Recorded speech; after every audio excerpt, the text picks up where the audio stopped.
ఓం ప్రకృత్యై నమః. ఓం వికృత్యై నమః. ఓం విద్యాయై నమః. ఓం సర్వభూతహితప్రదాయై నమః. ఓం శ్రద్ధాయై నమః. ఓం విభూత్యై నమః. ఓం సురభ్యై నమః. ఓం పరమాత్మికాయై నమః. ఓం వాచ్యై నమః. ఓం పద్మాలయాయై నమః. ఓం పద్మాయై నమః. ఓం శుచయే నమః.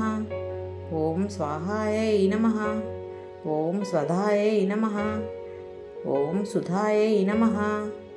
ఓం ధన్యాయై నమః. ఓం హిరణ్మయై నమః. ఓం లక్ష్మ్యై నమః. ఓం నిత్యపుష్టాయై నమః. ఓం విభావత్యై నమః. ఓం ఆదిత్యై నమః. ఓం దిత్యై నమః. ఓం దీప్తాయై నమః. ఓం రమాయై నమః. ఓం వసుధాయై నమః. ఓం వసుధారిణ్యై నమః. ఓం కమలాయై నమః. ఓం కాంతాయై నమః.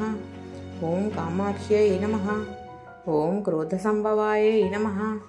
ఓం అనుగ్రహప్రదాయై నమః. ఓం బుద్ధ్యై నమః. ఓం అనఘాయై నమః. ఓం హరివల్లభాయై నమః. ఓం అశోకాయై నమః.